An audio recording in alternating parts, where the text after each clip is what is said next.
Бүгінгі тақырыбымыз дұға жайлы болмақ. Алла тағаладан тілек тілеу жайында. Бұл дұға дегеннің өзі даъват сөзінен шыққан. Дұға дейміз қазақ тілінде де, шақыру, тілеу деген мағыналарға келеді. Бұл дұғаның адамның өмірінде маңыздылығы. Расында адам баласы жаратылғаннан кейін өзінің табиғатында Алла тағаладан тілеу деген бір өзінің табиғатында бар қасиет. Ал егер адам баласы сенімі дұрыс болмаса, күш-құдіреттің баршасы бір Алла тағалада деп сенбейтін болса, я болмаса сенімінде бір қателік бар болатын болса, адам көрінген нәрседен жәрдем сұрап кетеді. Қол жайып, кез келген жерде бір әулие талы екен, басқа екен, анау екен, мынау екен деп адам жаңа қол жайып тілек дұғада болып кетеді бірден. Соның үшін ислам діні тек қана Алла тағаладан тілеу керек екендігін келтірген. Алла тағала, білесіздер, Құран Кәрімдегі теңізде жүрген адамдар жайында хабар береді. فَإِذَا رَكِبُوا فِي الْفُلْكِ دَعَوُا اللَّهَ مُخْلِصِينَ لَهُ الدِّينَ. Олар теңіздің бетіне кемемен шыққан уақыттарында Алла тағалаға ықыласты түрде дұға қылады дейді. Өзіңіз ойлап көріңіз, теңіздің бетіндесіз. Оң жақ, сол жағыңызға, алдыңызға, артыңызға қарасаңыз, баршасы қара түнек су. Жаға көрінбейді ешқандай. Адам баласы мүмкін емес, қараса бір дауыл ұрып кемені теңселте бастады. Адам мүмкін емес дейді бұндайда. Бір құтқарушы бар деп Алла тағалаға бірден алақанын жайып дұға қыла бастайды. «Ләин әнжана мин хазихи ланакунанна минаш шакирин». Егер біз осыдан құтқаратын болсаң, біз шүкір етеміз дейді. Қазақша айтқанда бір мал құдай етеді, бірден атайды. Бірақ «Фәләмма наджахум иләл барри иза хум юшрикун» дейді. Бірақтан оларды жағаға шығарған кезде аман есен бірден Алла тағалаға ортақ қоса бастайды дейді. Осы Аллаға ортақ қосады деген жерін алған кезде тәпсірлегенде ғалымдарымыз айтады, кемеміздің мықтылығынан құтылдық деген секілді басқа әңгімелерге бұрайды дейді. Алла тағаланың құтқарғандығын, Алланың нығметін еске алмастан кемесіне, я болмаса жолдағы көлігіне сенеді деген сияқты. Жолда қалып кеткен адам да сол ғой. Егер көлігі оталмай тұрып, кейін оталып кеткен болса, басып едім оталып кетті, бір Құдайдың кеңшілігі деп айтпайды. Адам көлігімнің мықтылығынан деуі мүмкін, я басқа теңейді. Соның үшін күш-құдіреттің баршасы Алла тағаладан екендігін білу керек екенін Алла тағала Құранда ескерткен.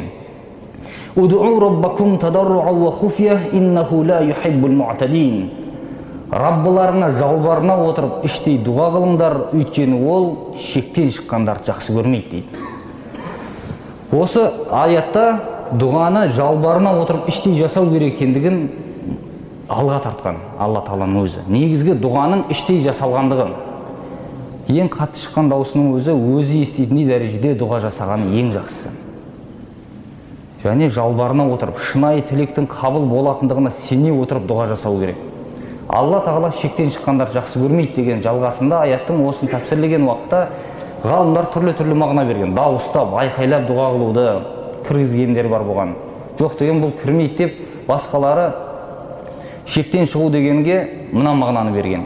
Алла тағаланың қойған шегінен шығу деген мағынаны бергенде, бұл шек қандай деген кезде Алланың рұқсат бермеген адамдарына дұға жасау деген. Мысалға, Аллаға қарсы болған күйде өлген адам, анық ол қарсы екендігі, кәпір күйінде өлді. Бұл адамға дұға жасау дұрыс емес екендігі. Алла осындай шектен шыққандар жақсы көрмейді деген. Кәпір күйінде өлген болса да оған дұға қылып жатса, ол шектен шығу болады. Мысалға, Ибрахим пайғамбар өзінің әкесін дінге шақырған уақытында әкесі оған қарсы болған. Егер сен менің айтқанымды істемейтін болсаң, мен сені таспен ұрып өлтіремін дейді. Сонда сәламун алейк дейді, саған сәлем, есендік болсын. Сәстағфиру ләка робби, Раббымнан саған кешірім сұраймын дейді. Сонда бірақ сол дұғасын жасап жүріп, қайтыс болғаннан кейін де дұғасын жасайды. Бірақ Алла тағала Ибрахим пайғамбарға хабарын береді, ол Алла тағалаға қарсы болған күйде өлді Раббыңа деп хабарын бергеннен кейін табарра минху дейді, одан ұзақ болды. Яғни әкесіне дұға қылуын тоқтатқан дейді. Шектен шығу деген осы дейді. Кәпір адамдарға дұға қылу дейді. Соның үшін дұға, тілек, Алланың кешірімі мұсылман адамға жасалатындығы. Оны ұмытпауымыз керек. Осы шектен шықпай дұрыс дұға қылу болып есептеледі.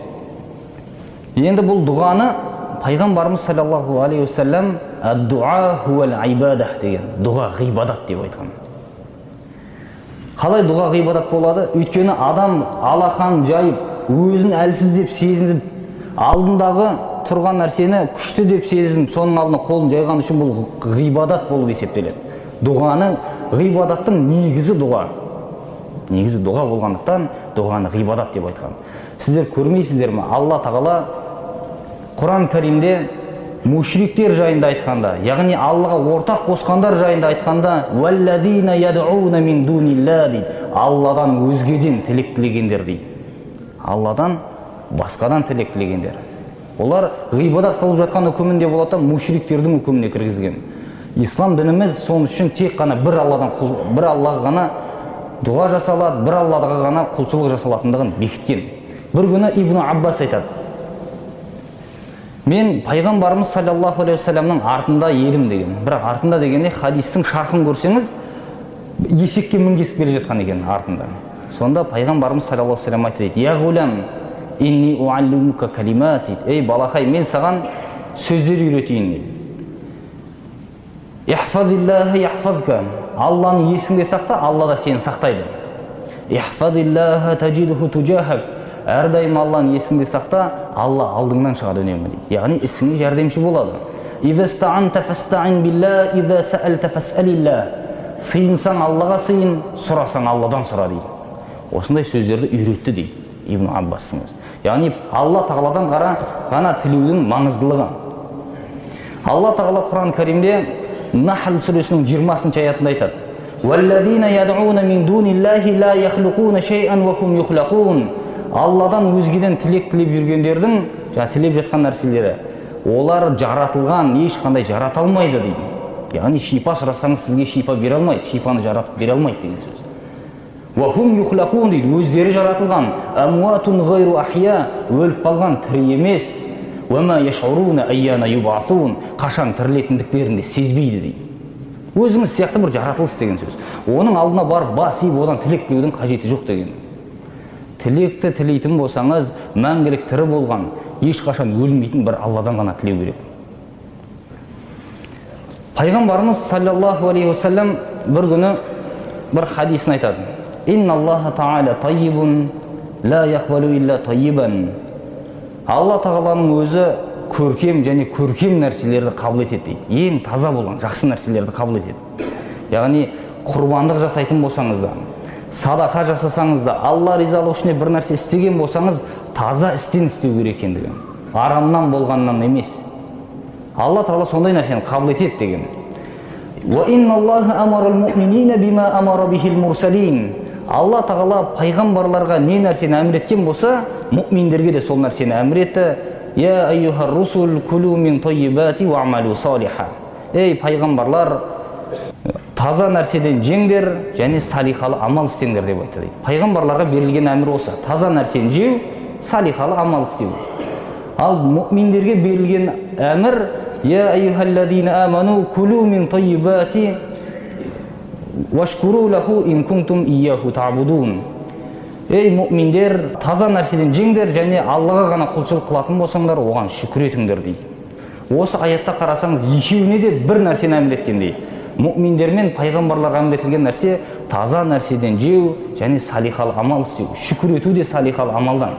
Баршасы бір нәрсе, яғни пайғамбарларға әмір етілген нәрсе мұъминдерге де әмір етілгендігін баяндайды. Сөйтеді да рауи айтады, риуаят еткізіп жеткізіп жатқан кісі: «Ва закара ражула» дейді, бір адамды еске алды дейді. «Ютилу сафар», ұзақ сапарларға шығып жүрген адам еді. «Ашғаса ағбар», шашы ұйпа-түйпасы шыққан, үсті басы шаң топырақ. «Ямудду ядайхи иля самаи, я рабби, я рабби», екі қолын аспанға қарай созып, «Я раббым» деп дұға қылып жатыр дейді.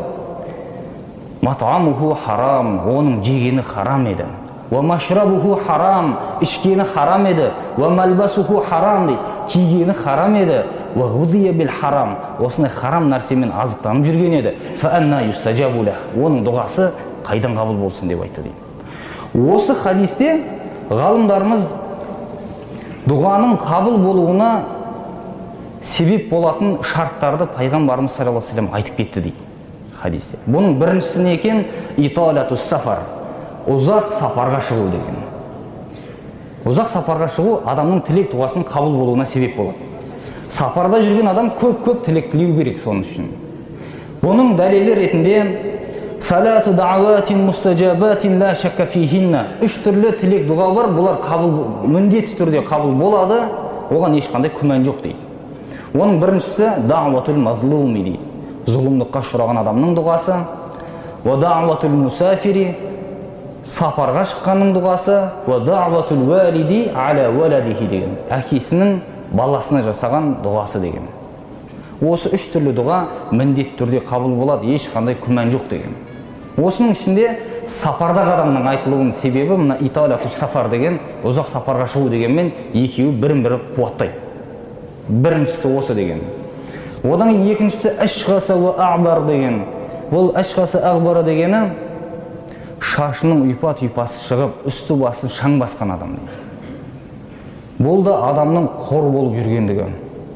Үсті басын түзеуге шамасы келмей, қор болып жүрген адамның, жолда қалып кеткен адамның, мұндайлардың да тілек дұғасы қабыл болады.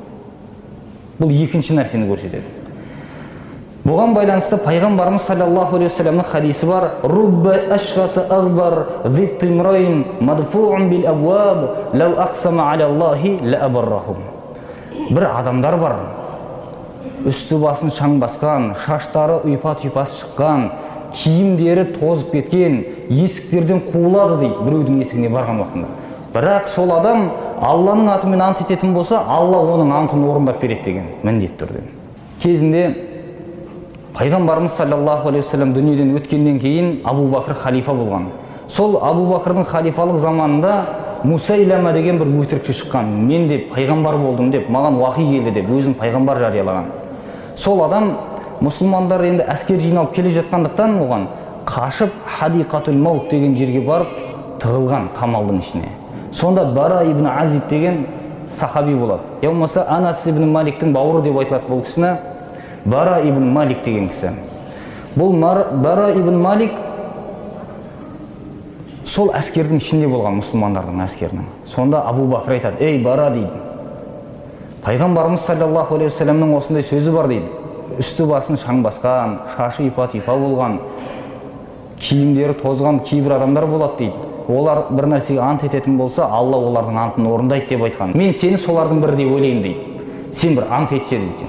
Сонда ол: уаллахи бүгін біз жеңеміз дейді осы соғыста деп.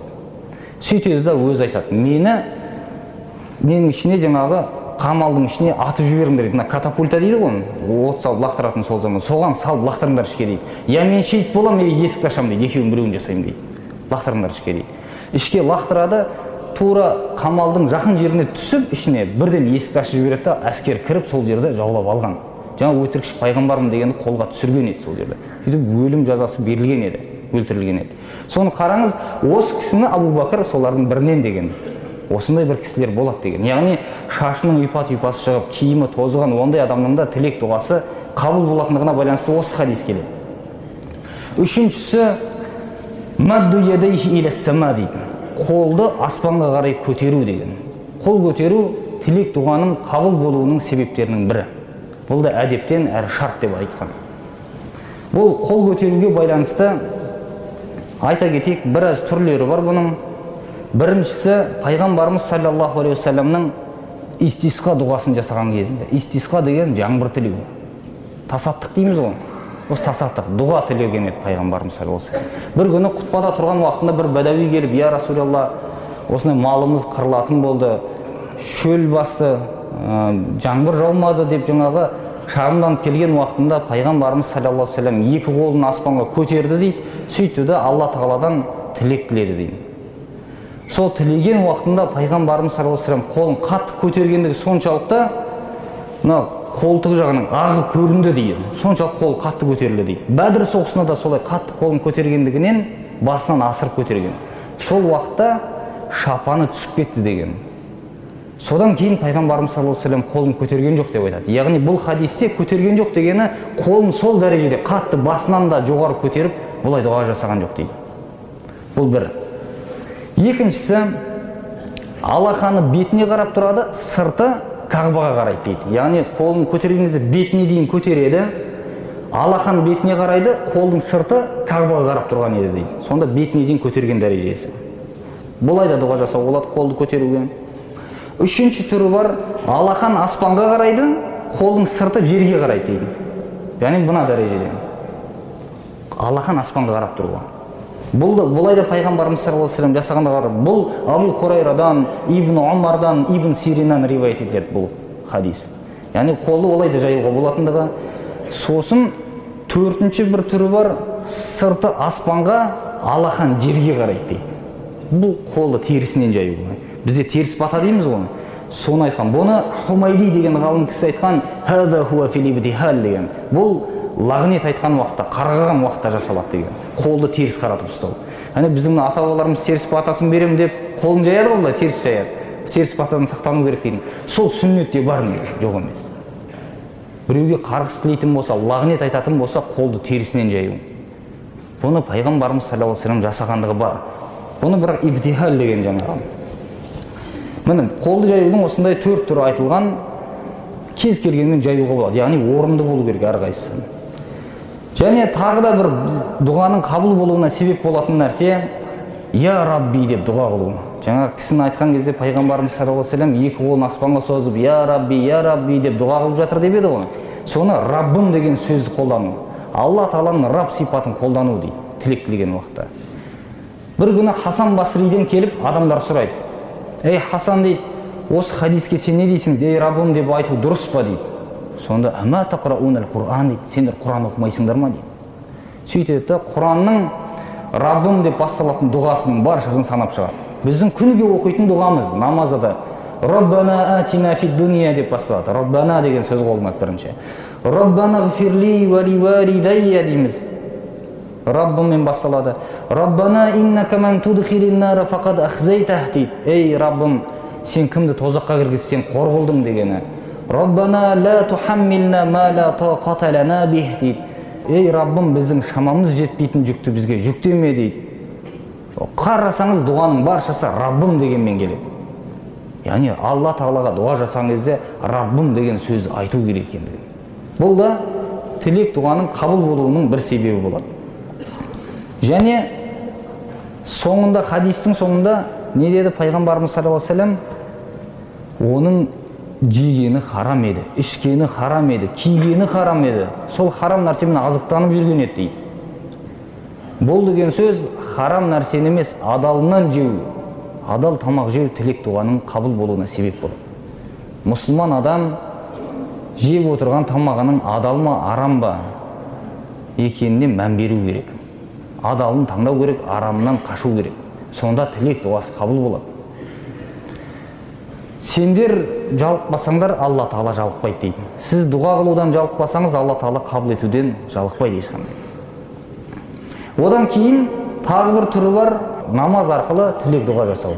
Сонда намаз арқылы жасалған тілек дұғаның қабыл болатындығы. Құран Кәримде «Истаину бис-сабри вас-салат» дейді. Сабыр етіп намазбен жәрдем сұраңдар дейді. Намаз арқылы.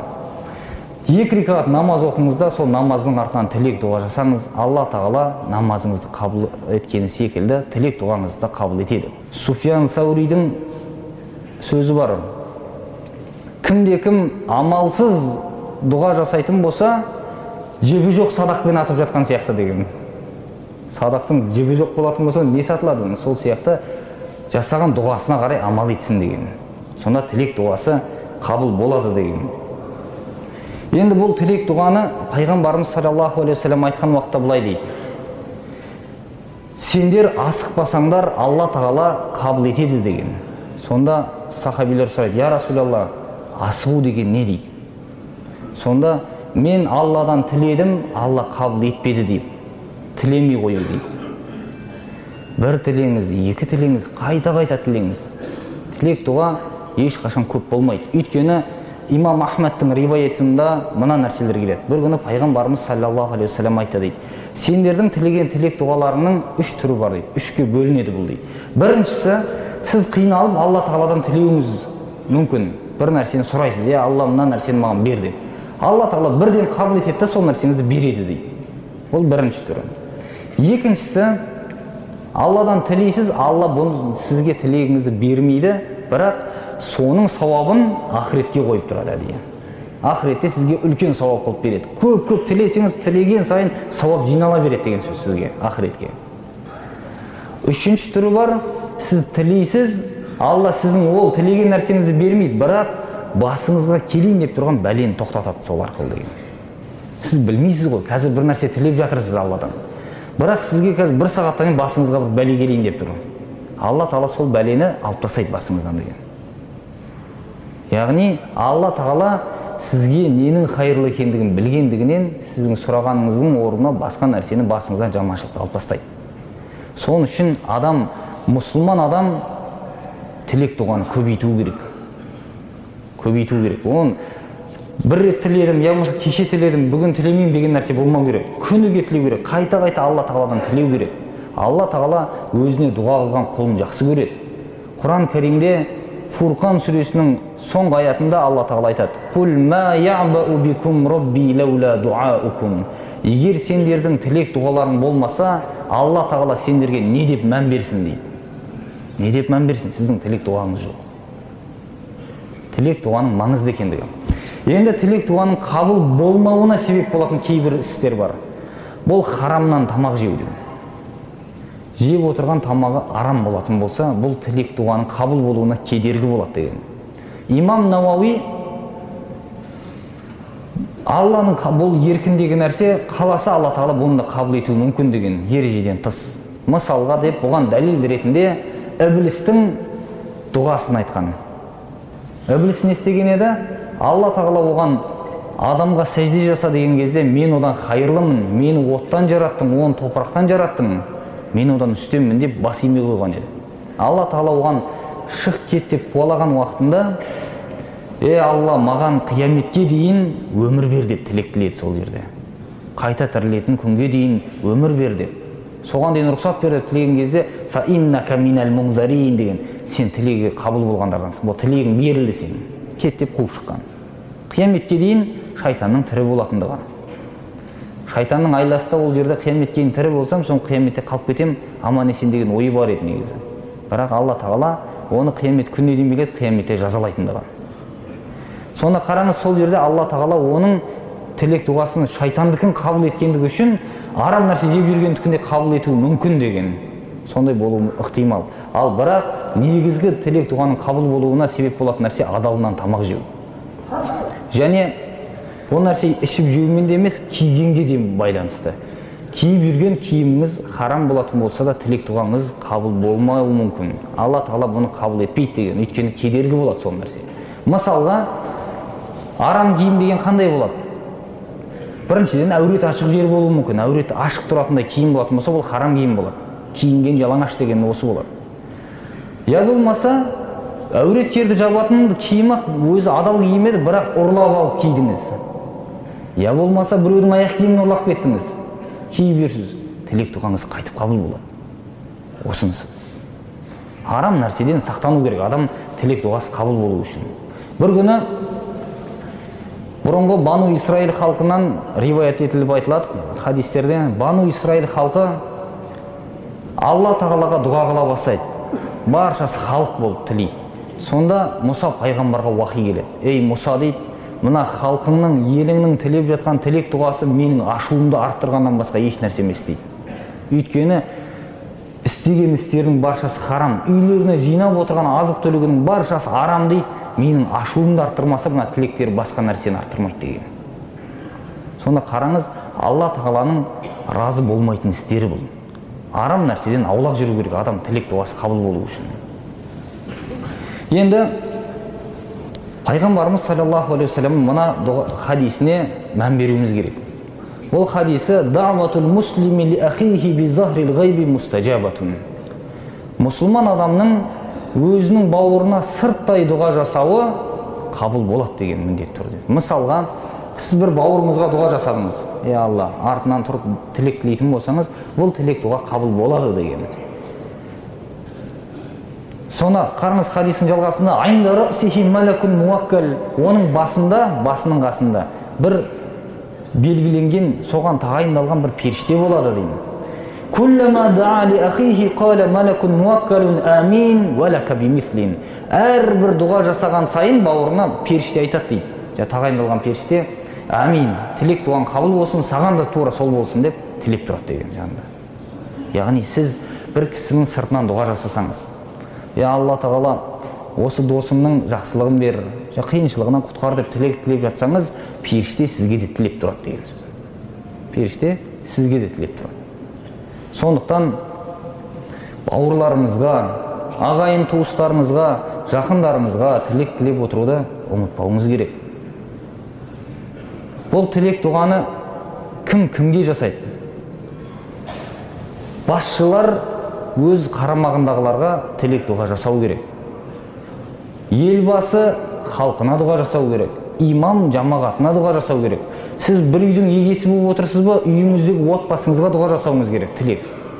Жаныңыздағы отырған кісілер сіздің айтқан дұғаңызға қосылып амин деп отырса, сол тілек дұға қабыл болады деген. Тілек дұғадан ешкімді ұмытпау керек, дұға жасап отыру керек. Керек болатын болса, кәпірлердің иманға келуі үшін, мұсылманшылықты қабылдап, Алланың азабынан құтылу үшін дұға қылу мұстахаб деп айтылған. Кәпірге де дұға жасау керек. Исламды қабылдаса екен, жүрегіне иман ұяласа екен деп дұға жасау, бұның өзі мұстахаб амалдардан, жақсы көрілген істерден деп айтқан. Енді осы дұғамыздың соңына қоса кетер нәрсе, мына бет сипау мәселесі, талас тартысты болып жатқан мәселе. Кітаптарда бұл нәрсенің үкімі айтылады. Үкімі ретінде үшке бөлген. Бірінші топ бар, бет сипау дұға жасағаннан кейін сүннет деп айтқан топ бар. Бұл топ хадистерді келтіріп, имам Науауидің, Ибн Хаджардың Булуғул Марам кітабындағы дәлелдерін келтіріп, сүннет деп айтқан, яғни бет сипау керек деген. Өйткені пайғамбарымыз саллаллаху алейхи ва саллям қолын көтерсе, бетін сипамай қолын түсірмейтін деген хадистерге сүйеніп, бет сипау сүннет деп айтқан. Екінші топ шыққан, бет сипау бидғат деп айтқан, сипау керек емес деген. Өйткені бет сипағанға байланысты хадистердің баршасы әлсіз деп шыққан топ болған. Бұл топты Ибн Таймия бастатқан. Үшінші топ бар, бидғатта демейміз, сүннетте демейміз деген. Сипаса өз еріктері, сипамаса күнәш жоқ бет сипау, дұғадан кейін деген. Бұл адамдар не нәрсеге сүйенген? Жаңа хадистер әлсіз болғандықтан, және хадистер 20 шақты хадис бар. Барлығы әлсіз дәрежеде. Біреуінің дені сау емес болып келеді. Бір жерінен біреу кетеді, біреуінің иснаты қате болады, біреуінің мәтінінде бір қателік шығады. Солай. Бірақ негізгісі пайғамбарымыз саллаллаху алейхи ва саллям қолын көтергеннен бетін сипады деген хадис көп болғандықтан, бірін-бір қуаттап хасан дәрежесіне көтеріледі. Сондықтан бет сипауға болады, бірақ бет сипамаған адамды кінәламаймыз деп үшінші топ шыққан. Енді біздің ұстанып отырған мазхабымыздың үкімі бет сипауға болады, ешқандай күнәсі жоқ деген ұстанғандықтан сипай беруге болады. Бірақ сахих хадистерде былай келеді, қараңыз. Бұны мойындамаған кісілер мына нәрсені келтірген. Пайғамбарымыз саллаллаху алейхи ва саллям бет сипауға байланысты сахих хадис жоқ деп айтқандығы үшін нені келтірген? Хадистерде мені қараңыз дейді, пайғамбарымыз қол көтеріп дұға қылды деген. Бірақ әрқайсысын көрсеңіз, дұғада айтылады, пайғамбарымыз саллаллаху алейхи ва саллям қолын көтерді де дұға қылды деп бітеді. Қолын түсірді, я бетін сипады деп жалғаспайды. Бетін сипады деген жерлер әлсіз келген.